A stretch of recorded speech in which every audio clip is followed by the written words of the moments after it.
Alright, everybody, what's good, YouTube? Carfight King here. So I'm going to be doing an updated version of my beelstar deck or Three Musketeer deck, as you would call it, for the Set 7 format. We're on stream right now. We've been doing a lot of play testing and everything for it, so definitely wanted to get you guys a profile. A lot of people have been asking for it, and it's been testing out extremely well. What I think I did well with the deck was cut a lot of the fat out in terms of, you know, certain cards that were like a lot of slower plays, which allow for you know, faster plays to be had to get to beelstar being our main win condition here. So let me go ahead and go through the deck. A lot of it's still the same from last format in a way, but so we got still the Pagumon egg, and then four demimeramon eggs. The demimeramon egg is extremely important for the play that we're going to do with our scatter mode. And the Pagumon, again, is just extra trash generation. For the rookies, we play one Labramon, double gabumon to stop it. The Labramon tech is in here just for a quick drop draw. Pretty good on your first turn, you know, if you're going first. Two copies of the milling Impmon. I cut down on the milling Impmon because it's not really too necessary at this point, just to do a lot of the milling. But you still want to have some trash generation, just not relying on it like we did earlier. 4 copies of the gabumon. This is the alternate artwork of the one where you draw 2 trash 1. This just helps accelerate your trash and get certain things out your hand. And then 4 copies of the BT-7 Impmon to keep recycling your beelstars. You want to play 4 because it is your beelstar is your main win con, and you want to cycle her through as many times as possible. The gabumon is an extremely important card, and you're going to see why in just a second here. Going to level 4s, 1 Gikaga promote for your nail bone plays late game for that extra pokin to win the game. 3 copies of Vilemon. You want to play... I play 3 copies of Vilemon. You could cut it for another promote, but I play 3 copies of Vilemon because this is still a purple deck. This is still, you know, wants to set up, and you want to have some blocking. Blocking is definitely not dead. Yes, against green is not as useful in a way if they have the cards that rest your stuff and then pierce through it. But in a lot of other matchups, the blocker can help save you the game and allow you to set up more. And then the last level 4, which is pretty much the key to the speed, is eyesmon scatter mode. So in this format, it doesn't die as often because of Tamers and whatnot, but when it does die, you get to draw 3 cards and discard 2. So when you combo that with the gabumon and the demimeramon, you're drawing 6 cards and trashing 4. Draw 3, trash 2. Draw 2, trash 1. Draw 1, trash 1.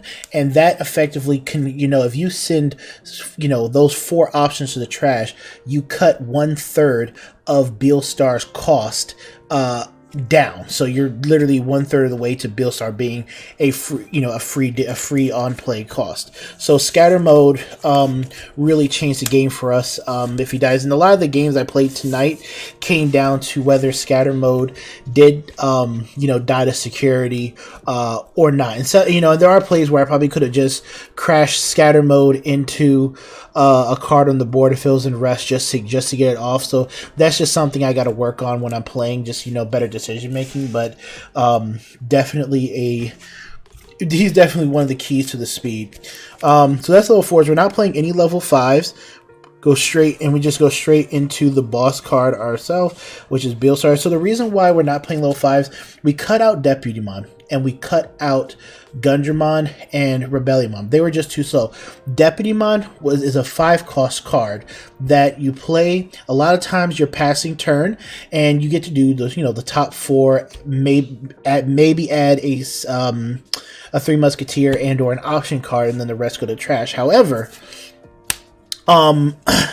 it was kind of slow because again, you're passing turn. Then when we wanted to go to Gundramon, Gundramon didn't have too many targets to Digivolve on top of, and if the Demimeramon got answered, then you lost that. But if you didn't, you would still Digivolve for 6. So again, you're passing turn. So you're literally taking 2 whole turns to set up, passing them a ton of memory just to get some type of setup, which, you know, since the game is evolving, is not that good anymore, because then you're just giving them too much room to either OTKU or set up an unbreakable board, whatever the case may be.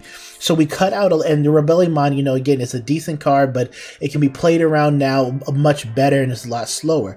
So we cut a lot of those elements out the deck to allow for more speed, allow more turboing, our drop zone, our 7-class options, so that we could get to beelstar and let beelstar take control of the game. And that's what we did, and the deck just runs a whole lot faster by cutting out those cards. And since you can get to beelstar you know, her play cost down a lot faster, you know, we return to our level 7s, 3 defeat and 2 Zwart.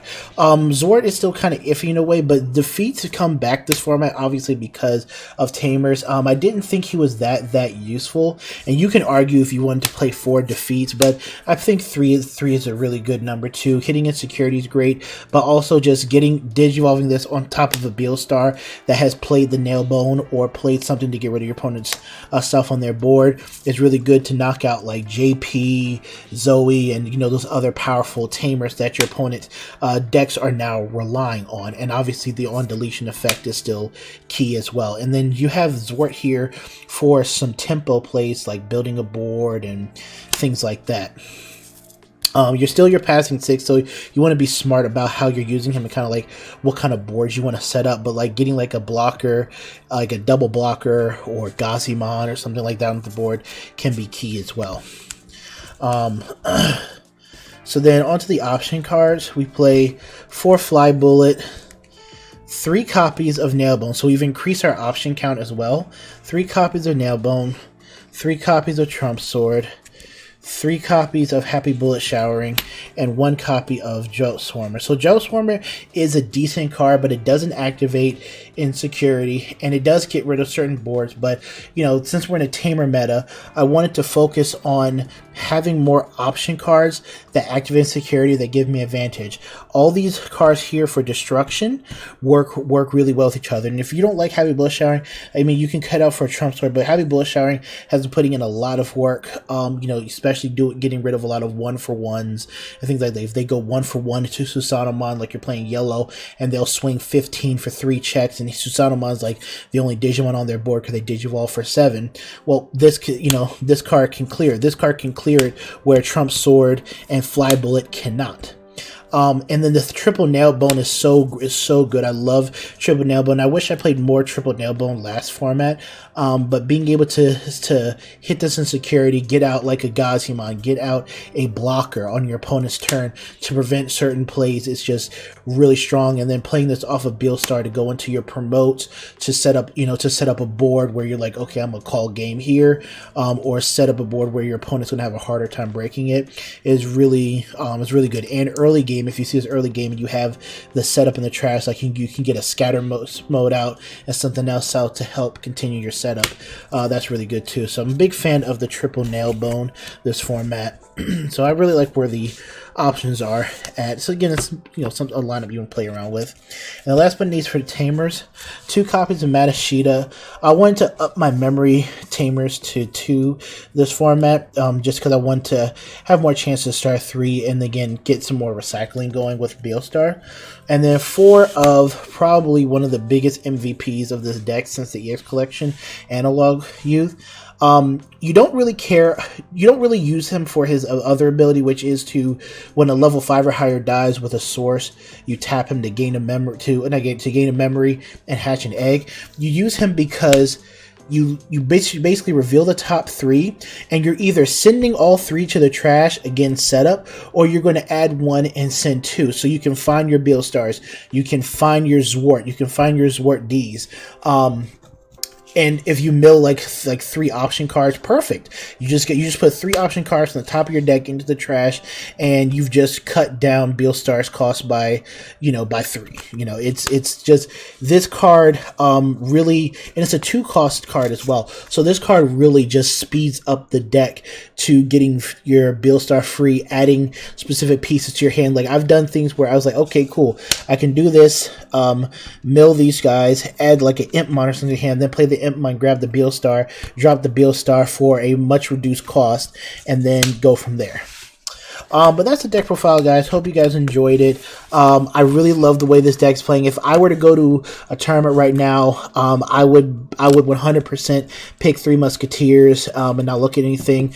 This is the first deck I wanted to really explore for the set 7 meta before I start really diving into like the hybrid decks and other things like that. But that's all I got for you guys. Hope you guys enjoyed. Definitely like, comment, and subscribe. And yeah, set 7 is here. We got a lot to do. See you later.